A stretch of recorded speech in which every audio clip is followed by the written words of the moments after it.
From the shadows of doubt to embracing the light. Welcome to the journey. Feel the beat in your soul. From caving in to crushing it. Join us, let's roll.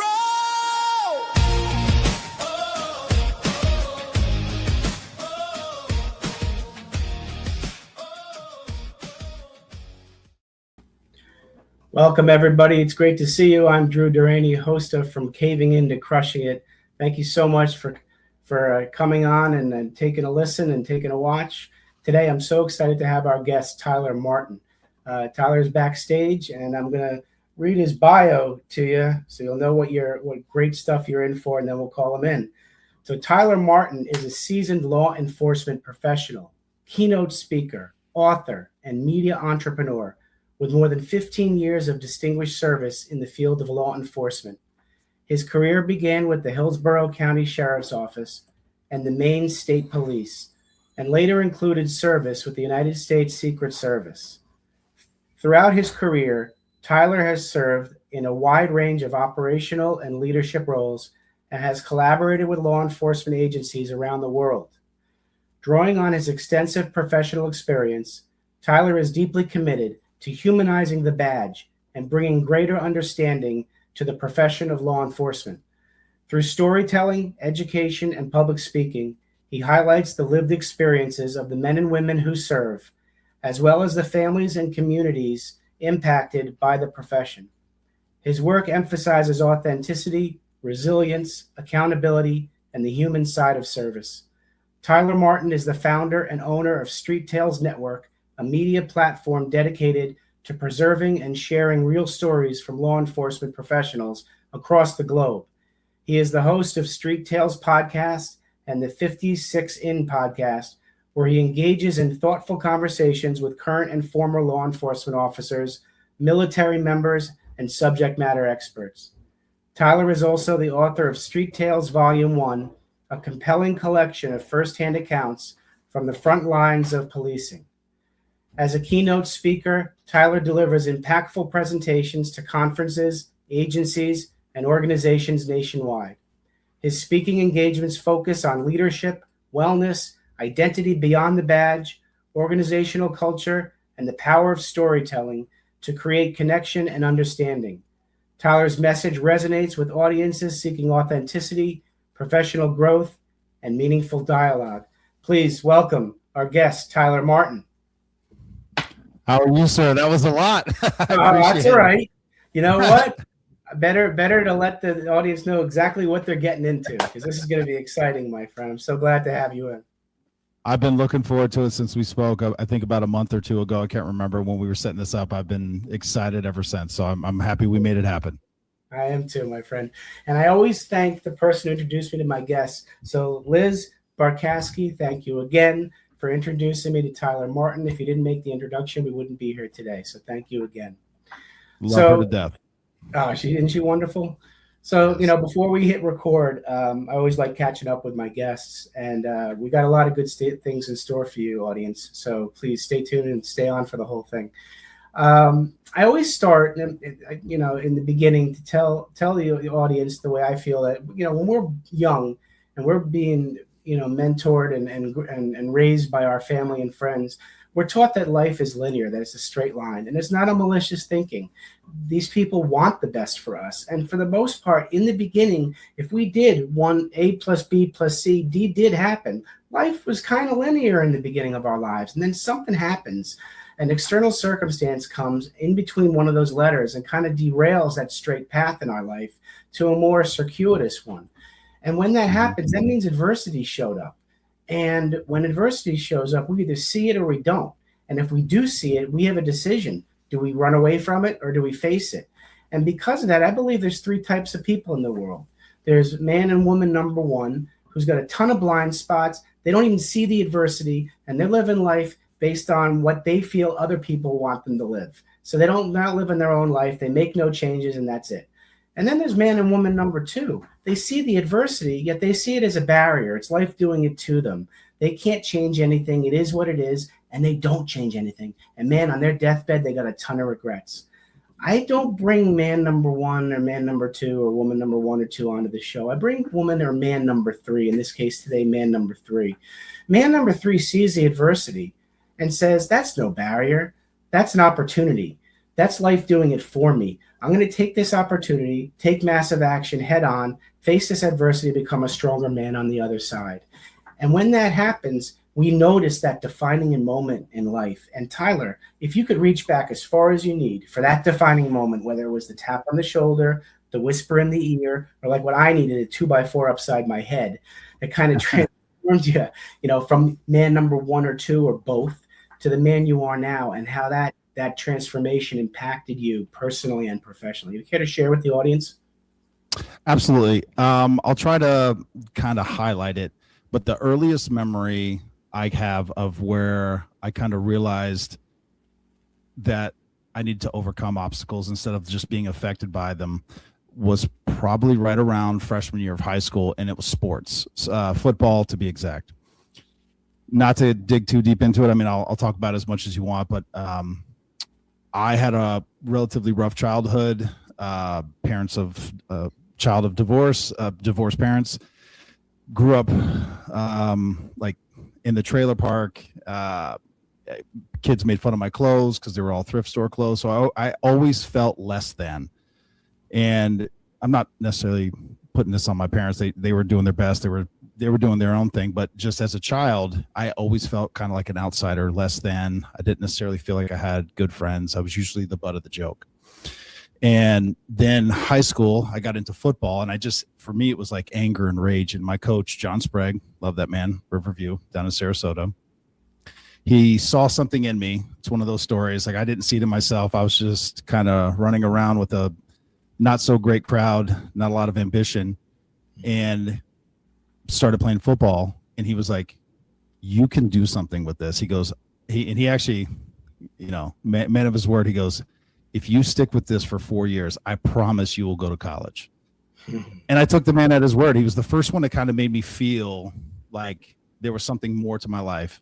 Wow. And I'm not saying it was easy. I mean, that was back in the day for those who played 3-a-days, which I think they are legal now. But drinking from the hose and water was weakness, or needing water was weakness. But so I'm not trying to sit here and say it was easy, and I still messed it up a lot.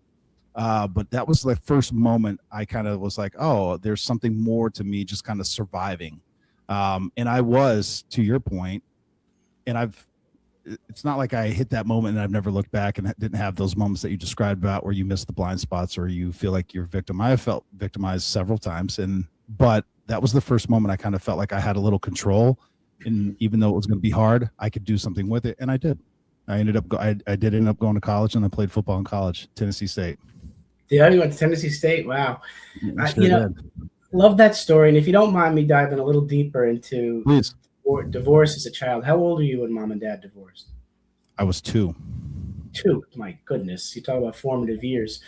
Growing up, how was your relationship with mom and dad during that divorce? I'll try to be careful. They don't like to bring it up too much, but essentially, I'll phrase it this way. I would go stay with my mom for a few years and not see my dad, and then my dad would find. I have a sister, and then he would find us, and then we would go stay with my dad for a few years and not see my mom ever or talk to her. So it was kind of the back and forth thing. Most of my childhood, really, like I said, until right around my freshman year of high school, I ended up staying with my mother, and I finished out high school, and then I went on to college and went on with my life. Wow. Thank you for sharing that. And the reason I ask is because mentorship is so important at a young age. And to be able to find a mentor in high school and not having that mentor during those formative years is a challenge. And for you to know, you must have been willing and able to take on that challenge by your coach, because you were ready. You were ready. You were looking for somebody, probably didn't even know you were looking for somebody who believed in you. Yeah. And the key is you got to believe in yourself first before you go through with it. So he must have really instilled in you the belief to look in the mirror and say you are good enough. I got to be honest. I think he's the first person to ever make me feel like I had a future, as opposed to just I was a very angry kid. Who I am now and who I was back then are two totally different people. And I've gone through several iterations. I'm sure people have said that before.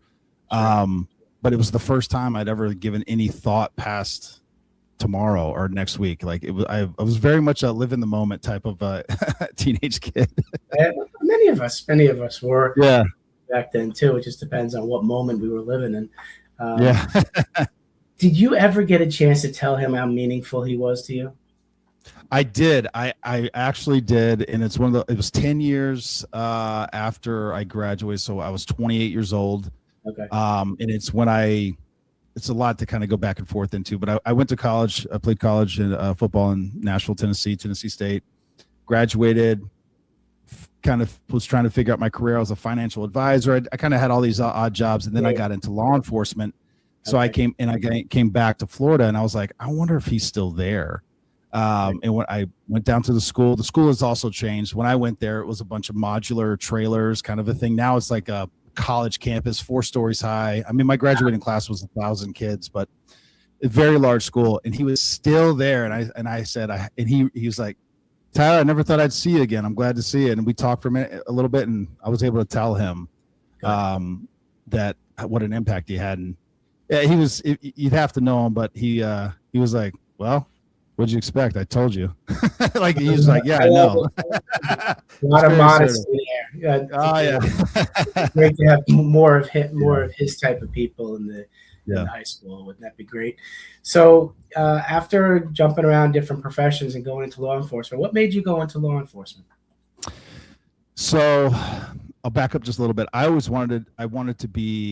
So growing up the way I did, I never wanted to experience that again. So in college and all that, my whole thing was business, and I was going to be a millionaire, 30 for 30 or 30 under 30 or whatever it was, millionaire before you're 30. So business, that was my whole thing. Right. And I got into finance and all that. And I was making very good money, but I hated it. I was miserable. And throughout that time period, I got married. I had my son and my daughter, and I was miserable, and I guess I missed the camaraderie. And I'll give you another defining moment. I was like, I'm going to go to the military, because both my parents were in the military. My whole family was, actually, except for me, even my brother and now my son. And it was, my wife at the time was like, not trying to be unsupportive, but was like, hey, if you do that. Also, I saw Hillsborough County, the sheriff's office is also hiring. And I can't explain to you that people who knew me growing up, the fact that I went into law enforcement, it was never even a thought in their head that I would ever go that direction. Right. And basically I got in, I was recruiting and interviewing, and I was like, I kind of like the camaraderie is, I think, what I kind of missed. Right. And that kind of set the tone for the rest of my life at 28 years old. Wow. So you did listen to your wife and did the sheriff's office. I did. Did you ever go into the military? I never did. No, it's something I'm struggling with, not having too much regret. It just wasn't in the cards for me. Right. But coming from a military family, not a law enforcement, a military family. Yeah. I've told the story a few times. My dad has this wall. I don't know. Families have these walls, and it's all the headshots when my grandfather, aunts, uncles, whoever, my mother and father are both Marines. They have those headshots when they first get in. So they're all 17, 18 years old. And he has a wall of that for the family. I'm on a shelf on the wall, but I'm not on the wall. And I'm like, Dad, I was a sheriff, and then I was a trooper, and I went to the Secret Service. I was like, he's like, what branch of the military is that? I was like, all right, fair enough. So that's kind of the family I came from. Right. Okay. So to say I regret it, I was like, I wish I would have done it, but I'm okay with my career choice so far. Yeah, I mean, you know what, you went your way. I mean, you think about it. If you could have been the blind spot guy, for right, sure. And just followed along in the military, and it wouldn't have been you, and you may have realized it halfway in, and you're where you needed to be. And how long did you stay in the sheriff county? So I was there for 6 years, and then. Again, a lot of my decisions for the last 20 years have been based around what I felt was best for my children. Right. And so Florida became, my son was in kindergarten. He started asking me what fentanyl was and stuff like that. It had made it into the school system, and I was like, we got to get out. We got to get out of here. Yeah, yeah. So we packed up and moved to Maine, where I became a Maine State Trooper. And I will say I'm very happy with that move. I was very happy being a trooper, but the cut and pay was a little hard. So that's actually what led me to then seek federal and go to the federal side, because the bushes are up in Maine every year. So I got to know the guys. Okay. And that's kind of how I transitioned into the Secret Service. Yes. Wow. All right. So let's I don't know what you're able to say about being in the Secret Service, but the transition from trooper to Secret Service, how was that transition? How was it, the impact on the family? Well, so I'm remarried, but it led to a divorce. I was gone a lot. Okay. What I'll say about the transition is this: they didn't lie to me, but I didn't understand it. So one of the things they said is like, look, you're going to travel a lot. And then for me, I'd never been outside the United States prior to working for the Secret Service. And I was like, that's amazing. I've always wanted to travel. I wanted to do those things, but they don't travel the way everyone else travels, where you kind of plan a trip, you have time. No, it's like Wednesday night, they call you. Thursday, hey, you're going to go to Japan. You'll be there for 2 weeks, and then you might bounce to Germany. And then when you come back, you'll be back for a few days, and you might go to LA or New York. Like it's a lot. It's a lot. So that part was a lot, and that put a strain on the family household. Wow. So yeah, there are a lot of things that impact families that lead to divorce, and it could be anything, and usually we don't see it coming. And we don't see it coming. So yeah, I don't want to jump ahead, but that was one of those things where I was like so focused, and I was making, again, you're never going to be rich being in law enforcement, but I was finally comfortable. And for me, I've talked about this before on other shows, but somebody's like, when did you feel, or have you ever felt like you were wealthy? And I can remember after being in the Secret Service for a few years, one of the newer guys were like, hey, I think we got paid this Friday, or whatever, some innocuous statement like that. And I realized I wasn't like hyper focused, like, oh my God, I need this paycheck, otherwise these bills are going to bounce. I was in a level of comfort where I didn't have to worry about it. Okay. All right. It was a weird moment, but it stands out in my head. Well, it stands out because it was a moment that it took somebody to mention something to trigger the thought that, hey, I'm in a good place. How did the kids handle Dad being away for so long? So talking at the time, they seemed fine, and honestly, I have a much better relationship with them now. I've been out of the Secret Service for almost 3 years, and they're very proud. I talk to them all the time, so I was lucky in the sense that I didn't lose that relationship. But in their formative years, because I was with the Secret Service for almost 8 years. So that was a lot of life change for them. You know, they went from being little kids to teenagers by the time I got out. They were always so proud. They were so excited. They loved talking about what Dad did, because I had wild stories about where I was or what I was doing, and I always brought them stuff. But they were like, yeah, you weren't around. You weren't home. Right. Yeah. And so when they had a problem, they didn't want to talk to me about it, because they're like, well, what are you going to do? You're not here. And if we tell you, you're going to be gone in a few days anyway. Wow. So there's a lot of stuff I didn't know. Absolutely. And did that impact your decision to leave the Secret Service at some point? Okay. Tell us how you went from believing you were in the right place to saying, it's time to go. And how was that transition back to quote unquote civilian life? It was my son's senior year of high school, and I was on the detail at the time. So I was living in DC by that time, and I only saw him 3 times. It wasn't from lack of effort or trying. It was just the way they say it, needs of the service, needs of the mission, whatever it is. I just couldn't get there. And that's, for me, was like, I can't do this anymore. And I heavily began to try to get out as soon as I could. And unfortunately, he did graduate and then shipped off to the Marines before I could get out. Oh boy. Okay. So he followed. But I will say, with my daughter's senior year, I've been able to see her 2 or 3 times a month. Like, it's much different. We go on vacations together, like all these things. My son has a little he feels a little bit like, hey, what the hell? I got gypped. But he got on the wall though. Yes, he did. He is on the wall. He is on the wall, and he's loving it. How is he doing in the Marines now? Is he stationed somewhere local, or is he far away? He's over in Japan, and so he's doing well. So he's thriving in that environment. He loves it. Nobody's more surprised than I am that he became a Marine. If you would have known him when he was 14, 15, 16, nothing could have prepared me to assume that he was going to be a Marine. But he actually changed his whole life to go into the Marines. He started working out. He did all these things. He changed his whole physical, mental development. But unfortunately, he is going through it because half his bases, they're what the U.S. has going on in the Middle East. So he's, there's a lot going on. All right. Okay. Well, wish him luck and prayers. Yeah. And what's your daughter do? Well, she's graduating high school coming up. Right. Yep. And you're going to be there.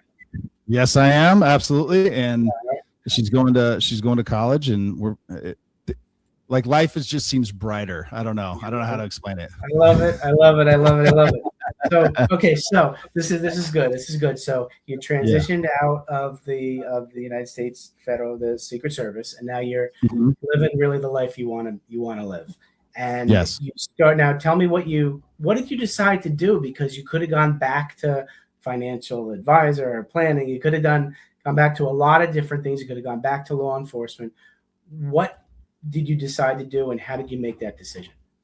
Well, let me say this. I still work. I gotta be. They don't like it when I talk about what I do. I still work as a special agent, but I'm an inspector general. I'll just leave it at that. There's a bunch of them, so I still work, but it's not anything like it was. It's very much 9 to 5, Monday through Friday, holidays off. They encourage you to take leave. It's very different than any law enforcement agency I've ever worked for. Period. But what that did is it gave me space, and now I had all this free time, which is funny. I still work 40 hours a week, but I felt like I had more free time because it wasn't 80 to 100 hours a week, and I could sleep.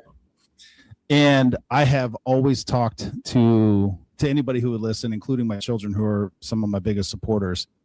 Matter of fact, my son is the one that made the intro and outro music for my podcast. All right. Yeah, he's one. But I've always wanted to do podcasting, and mostly not podcasting, but I wanted to share stories about law enforcement because my kids, they know their dad, they hear me, and then they hear their friends trying to talk, especially with, defund the police. There's been a lot of negativity that's going on towards law enforcement, and they're like, it's not true. And like, my dad, and like, they know, so they had this feeling. Of course. So I wanted to be able to try to capture some of those stories, but also it originally started off as me just wanting to kind of tell stories and explain to my kids why I was gone most of their life and what I was doing instead of being there. Right. That did not go well because I'm very bad at talking to myself.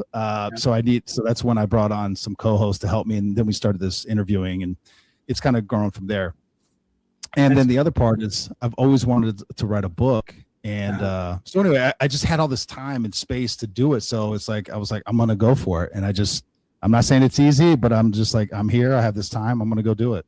Good for you. Good for you. So let's start. So the first did you do the book, start on the book first? No, it was the podcast first, right? Yes. Yep. Podcast first. Tell us how it went from, you couldn't interview yourself. So you brought the co-host. Because I don't want to do that either. I like bringing people on. Yeah. Do you remember your first guest? My first guest was, yes, actually it was it was a wild one. My first guest was actually my old college football buddy. And this is what I mean. This is where the shows just kind of turned into something else. Right. Monte Duncan. He doesn't mind. He lives in Atlanta, but we were college football players, and we lived together in the summer. Like, we were very close that way. But then I graduated, and I hadn't talked to him in 15 years, almost, maybe a little bit longer. It's been a while, and I just thought it was life. Well, I didn't know this. There's a lot of backstory, so I'm not, if you want to listen to the show, it's a great episode. But he had gone back into selling dope and gotten caught. And got arrested, and his whole life changed. And I was like, oh, well, that's why I didn't hear from you for so long. There you go. But but that started a thought in my head, because we talked through his life, his childhood, how he grew up, because he grew up in a rough area in Atlanta. And then even though he went to college and had all this stuff, he just kind of fell back into those same area because he moved back home. Right. But now I've been told that people don't like to phrase it as rock bottom, but he hit kind of his rock bottom, and now he's on the redemption side, and he's been working full time with the school district. He's gotten promoted. He's a supervisor. So he's on this upward arc, and it's such a phenomenal story. And I just, talking to him and almost like catching up and reminiscing, I was like, I want to do this more. Whatever this is, I want to do this. So I've been trying to capture that in every interview I do. That's wonderful. That's wonderful. Yeah. So then you also have a second podcast. How is that different Yes. from the first? Tell us about that. So 56 is 56 is a code that we use in Hillsborough County, Florida. It's when two deputies want to link up, and they'll usually park their car opposite directions so the driver's sides are facing each other. Yeah. And it literally just encompasses, it's just when you want to catch up. You talk about casework, you could talk about life, you could talk about your relationships. I mean, we talk, it's with one of my best friends in the whole world, BJ. And we started our law enforcement career together. He's still at bomb tech. He does all these cool things, but he's also like, and it's exactly like it was when we were on the street. He'll be like, have you ever thought about quantum mechanics? Or it just kind of goes anywhere. But we also talk about our favorite bourbon. So it's kind of almost it's almost therapy for us, and it's just it forces us to basically reconnect every week. And so that one just kind of runs the gambit, but we love it. We have fun with it. It's a much different, not that Street Tales is always so serious, but 56 is definitely more just fun and just letting it rip. Speaking about 56 and like when you were in the police force, is there a lot of isolation because you're usually on the road, on the streets and stuff like that? Is there isolation where you do have to catch up with the 56 and? Oh yeah. And actually I'll give you just a quick progression. But when I became a cop, that's the first, they call it the fishbowl, and I'll explain later, because the worst was Secret Service, and I'll explain why. But you're in uniform all the time. You're driving in a marked patrol car or cruiser, depending on what agency you work for. So everyone's always looking at you. So now whenever you walk into a room and you're like, I feel like everyone's looking at you, the answer is yes. Now they absolutely are. And there's so much that goes on, especially in Hillsborough County, Tampa, Florida area, where it could just be a nice, hey, love what you're doing. Thank you so much. Thank you for your service, like that kind of stuff. Or it could be like, F you, I hate you, or what. You never know what's going to happen. So you start, and this has actually changed my personality a lot, according to my children and my ex-wife. They're like, you change, your whole way of being changed dramatically. And I didn't realize it at the time. Looking back, I do now, but I was changing kind of who I was. I was almost living two types of lives. I was dad, husband at home, and then I was Deputy Tyler at work. And I was almost living two different lives, but it started creeping into my home life, because you're always turned on. You see so much, unfortunately, horrible things. You have super highs where you save somebody, or you save that baby who was choking, and you save them, but then you'll see death and carnage and evil, all in the scope of a few days, maybe. Right. Trying not to bring that home, it wears on you. And then you add, you're working midnight, 7 at night till 7 in the morning for years. It just takes a beating on your body and your mental state. Right. But so I'm sorry, but your group is Hillsborough County. It was a very large agency. Then I became a trooper in Maine, which was great because it was a very different vibe up there. People didn't feel that way. But now my group shrank down to maybe 5 or 6 because it was very rural. Hillsborough, if I needed backup, they were there in like 2-3 minutes. Maine, if you needed backup, they were maybe 2 hours away. So it's not really backup. No. But the focus was a little different. Then you fast forward to the Secret Service, and especially in the detail, that's when I felt the most isolated and lonely I've ever felt in my entire life, because you're working at the White House. You work with the same people pretty much day in and day out. And then when you're done with your shift, you pretty much just go home, sleep so you can do it again. So there was no release. It was just work, those people, and then back home. And I was by myself in a studio, no less. And that's when I really felt alone and isolated. Wow. And you couldn't really talk to anybody about what you were doing. So you had to keep it No. inside and suppress everything. So what do you love most about what you're doing now? I have my work-life balance is the best it has ever been in my entire life. I as I stated, I'm remarried, and my beautiful wife, we just, I have a life, I guess. It's not just so focused on work and sleep, and being able to explore not just my hobbies and interests, but also hers. And then also I get to see I will say my children, but my son's in Japan at the moment, but I get to see my daughter. I get to see my daughter often. I have time to take trips and see friends. It's like I almost can, I have a life outside of work for the first time. And I mean, I'm 42, so 40 years. That's beautiful. That's beautiful. So how, if you don't mind me asking, how'd you meet your wife? There is love the second time around. So how'd you meet your current wife? There is, and I'll summarize the best I can. I was on Kamala Harris's detail, so we were in LA all the time, and I met her in LA.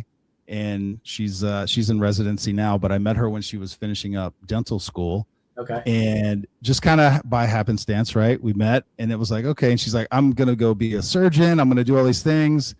Well, life just kind of has a way of opening doors and making it work out. She ended up matching on the East Coast, right by me, very close. So we were able to maintain that relationship and progress to where we are today. But it's just, it's a 1 in a million chance that it could have worked out that way. Because she, you know, when you apply to residency, she applied to everyone all over the country. She could have gotten one anywhere. Right. But the fact that it kind of lined up the way it did, and it's close to where my daughter, I mean, it just all kind of worked out. I mean, beautiful. I love hearing. I couldn't have scripted it better if I tried. I love when I hear, because there stuff does happen like that, and some people don't believe it, but it really does. If it's meant, there are things that are meant to be, and you just got to be open to it and keep. I will tell you. Yeah. I will tell you, she did not believe me when I told her I worked for the Secret Service, and she's like, I was like, wait, you still dated me and went out with me even though you thought I was full of crap? She's like, well, we had fun. I love it. When did she finally believe you? When she actually came with me to a trip in Germany, and she's like, oh, I was like, you came all the way out here and you still didn't really believe me? She's like, well, I do now. I do that much. Got to see me doing what I do. Yeah, she got to see me doing what I do. And she was like, all right, I believe you. I love it. That's awesome. That's awesome. So that's great. Thanks for sharing that story. I love hearing stuff like that. All right. So you have a book out now. Mm-hmm. Tell us about the book.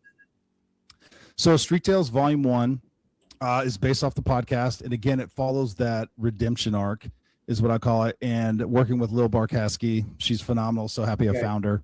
Yeah. And it's 6 sections, and each section follows an individual. And the first 3 sections are these are friends of mine, but it follows a different type of redemption arc. Starts off with Monte Duncan, who I mentioned. Right. Then it goes to Dave Tarbox, who was actually he had a drug addiction and was a bank robber in Massachusetts, but he hit rock bottom, and now he owns a barbershop. He has a wife and kids. And I met all of these individuals pretty much on their redemption side, when they're on the up. So hearing their stories is crazy. And then Joe Caputo, who's a newer friend, but his story, he also had a severe addiction, overdosed twice. There's a part in the book where he's talking about his friends where he thought he was dead or whatever, but he could hear his friends talking about how to get rid of his body because they thought he was dead. But now he's a very successful executive for a company, and he owns a bunch of other, so they had that. Well, it goes through, yeah. And then the back 3, these are all co-hosts for my show, but they also have, it's not similar in the redemption side, but their path into law enforcement is all vastly different, which ties into the humanizing of the badge, because a lot of people just see the person in the uniform or the badge. They don't see the person behind it and what it took for them to get there, or what that job means to them, or what brought them to that point. And so that's another huge section of what we do on Street Tales. Love it. Now, in not just military, but also with the law enforcement, the men who are in it are to probably just listen to what society says about how men are supposed to act, right? You don't ask for help. You don't show emotion. You don't, share your story and all that. And I know there's a high percentage of law enforcement and suicide. which we can't run away from. How did you keep yourself in good mental health? So I kind of touched on it when I was with Hillsborough County. I was not in a good mental state, and unfortunately, I didn't realize it at the time. But I've also been very lucky and very blessed with my support around me, and I again, kind of that coaching, being part of a team. So I have a tendency to listen to mentors. Right. Sometimes I'm hard-headed, but I had a good support base, and so they would kind of call out my crap whenever I was going through something, and I was willing, even back then, which is something we talk about on the show, and a lot of people do, and I think more people need to talk about it. But there's a massive stigma in law enforcement and the military. I think it's getting better, but you don't go to therapy. You're very worried they're going to blackball you. You can't get promoted. You lose your top secret security clearance. All these things. So people are not even willing or even open to the idea of seeking help, whether it's therapy or medication or anything. But again, it's kind of because of my kids. I was like, I don't care if it costs me my career. I need to have a relationship with my children. So that to me, driving force. And whenever I felt like I was losing that relationship with my kids, I was like, this is unacceptable for me. So I didn't give a crap. Come hell or high water, I was going to I need to figure out what's wrong with me. Because I'm crushing it at work. I'm doing everything I'm supposed to do. But my relationship with my now ex-wife and my children was just deteriorating at a rapid pace. Right. And so I was like, something's wrong. And so I sought help.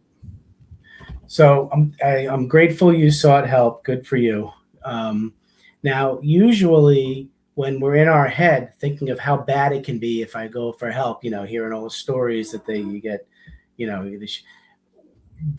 what was the response and reaction? Was it very different from what you thought it'd be? So I don't know. I can only surmise, and I'm not a big conspiracy guy, but I will say I started therapy when I was at Hillsborough County, and maybe a month or two after I started that, I started getting written up. I started getting passed up for things. I don't know if the two correlate. Here I am thinking I'm doing better, and again, people can read into that whatever they want. He must have been doing something else. But I started feeling like I was being pushed out, which then didn't hurt because I was planning on going to Maine anyway, where I became a trooper. Right. I will say when I became a trooper and I got out of that situation I was in Hillsborough, I was in a much better mental state. And then that carried over for many years until I went to DC and was on the detail. Then I started therapy again. And now I've just maintained it just as a way, as a course of my life. I'm just going to maintain that relationship. But I don't know how to, I'm not trying to. No, you answered it well. No, hey, look, things happen for a reason. And, there's a silver lining in everything, in every situation. And you are where you are now because you took care of yourself. And that's what's important, because if you don't take care of yourself, Tyler, your kids are going to suffer. And you did the right thing. And look where you are now. And just the fact that you're going to be able to go to your daughter's graduation, high school graduation, is huge. And moving forward, every decision you make is going to be to make sure that you're going to be there with your kids. Yes. Or go to Japan. Either way, I plan on doing that soon, hopefully. Are you? When you go there, since you were there for the Secret Service, you guys. I know how big Japan is, but would you be able? Is he kind of in the area where you were when you had to detail out there? Oh yeah. He's I was able to give him like, oh, you need to go here, you need to try this. He's like, how do you know all these things? And I even still know a few people that are there that have anyway. So that's what I'm saying. I utilize my time in the Secret Service well. I maintain contacts, and that's some of that ties into the show where I've had heads of other foreign law enforcement agencies come on. But I try to expose that. But my son's all the time like, he calls it you have so much aura. That's for the kids out there. I was like, I don't know what that means, but I'll take it. I love it. That is a compliment. So I'll tell you, Tyler, the audience has certainly captured the essence of Tyler Martin, and they're going to want to get in touch with you. So folks, Best way to get in touch with Tyler is go to streettailsnetwork.com. The website will show you everything you need to know about Tyler and the ability to get in touch with him. Anything else you want to share with the audience that we missed? Two big things. One, Street Tales and 56 were the two starters for the Street Tales network. We've now added I'm Trying to Have a Conversation with You. It's a long title. I told Mo, she's one of my co-hosts. She does it with her sister, and it's her and her sister, so two women, and they just, again, it's almost like 56, but me and BJ are both cops, so it kind of goes that way. Mo, who's one of my main co-hosts on Street Tales, right? She had a very long career in law enforcement, undercover, negotiator, all that stuff. Her sister is not that at all. She, I always say she's the civilian in the family. I love it. And so hearing them go back and forth, but they started about a month or two ago. So I'm very excited about that. They're doing very well. It's very exciting. And then two other projects I'm working on. We're going to start production on a docu-series based off the book. It'll be on streaming services. And then I'm coming out with book number 2 in the fall, which is completely different than Street Tales Volume 1. It's based on the life of Sergeant Major Dave Deraney, who did 34 years in the Marine Corps and was a scout sniper. And again, for those in the military, Sergeant Major, he was an E9, and he basically gave me his life's work. He's like, I think there's something here if you could help me. And so I'm working with him to turn it into a book. Oh, beautiful. Beautiful. That's going to be nice. That's going to be beautiful. Yeah. Gosh, you must be proud that he believed in you enough to give his life's work to you. I'm very honored. And I'm reading it. I'm like, this is amazing. He was one of those. They tell you this when you start your career, especially in law enforcement, military. You should journal and you should, try to remember what you're doing. He did that. Wow. Yes, and so he had like 800,000 words, which for anybody who's written a book, that's a lot of words. That's a lot of words. Yeah. So trying to pick out, because how do you tell somebody like, hey, we don't need that part. What's more important than that? Right. So I'm curating it, is I guess the best way I should phrase that. Yeah, I see a movie script in the future too, man. Maybe his could be. He is an amazing man, and it's one of those fun projects I'm excited to work on. Oh, that is awesome. That's wonderful. Yeah. I could talk to you forever, man. Definitely, I want the audience to pick up your Volume 1 book, and when is the second? Is it considered Volume 2, even though it's very different? No, this one's gonna be different. Yeah, I do hope I will be. I'm limiting myself to one book a year, which is great for me. Like if I could live my life just writing books and doing podcasts. But this was one of those things where he asked me, and I promised him I'd do it. So I'm like, that's my focus, and it'll be out. Yeah, okay. Yeah, it'll be out in the fall, and then next year we'll start talking about Street Tales Volume 2. All right, because I'm ready to promote you. Thank you. I appreciate it. Yeah. All right. So before we wrap up, I have 2 final questions I want to ask you. Mm-hmm. All right. The first one is, I want to give you the opportunity. You're sitting down with 7 to 10-year-old Tyler, and you want to give him advice about life. What are you going to tell him? 7 to 10-year-old Tyler, if I could go back, I would tell him life gets better, and somehow try to be like, don't take it so seriously.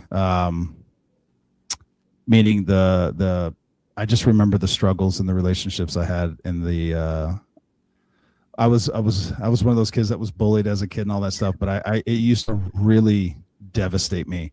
And I wish I could go back and be like, life will get better, I promise you, and don't take to heart what these kids say to you, because none of it ended up coming true.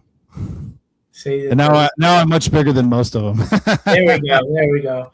No, that's we know that young Tyler probably wouldn't have listened to you because we don't listen to ourselves. But as long as the Tyler 10 years from now will listen to this Tyler's advice, yes, that's important. Yes. That's important. And there's somebody out there, Tyler, who needed to hear your story. So I'm thankful that you shared it. Last question. You are now sitting with young businessman, young entrepreneur Tyler Martin. You want to give him advice about business. What are you going to tell him? Prioritize your family over money, and always make room for them, because there's been a large stretch of my life where that was not the case. Work was first and second in a lot of my lifespan. And it's one of those, we talked about regret or guilt. That's one of those things that still, I'm working on it. And I'm happy to say that I have a great relationship with my children. I know plenty of people and coworkers who didn't realize that till it was too late. And I was fortunate that I caught it. But, you spend all this time chasing money or success, and then you lose your family. What was the point? Absolutely. Absolutely. Well, Tyler, I want to thank you for coming on. Thanks for coming into my life, my man. Thank you for sharing your story. Thank you for being the wonderful human being you are. And you're helping so many people by sharing stories of the people in law enforcement, because I want to thank you for your service. The majority of us do want you guys to thrive, and we thank you for your service. It's the small minority that we're hearing about now that are not in favor of law enforcement. So we're with you. Many of us are, and I want to thank you again. Thank you, sir. It was a pleasure, and hopefully I'll do this anytime you want, man. I love talking to you. Yeah, we're definitely going to stay in touch. So everybody out there, I want you to take care of yourselves. I want you to realize that there are times that you may feel like you're going to be giving up, caving in, but you're going to be able to crush it. So don't give up. You're not alone. Believe in the fact that you are stronger than you think you are. Thanks for watching.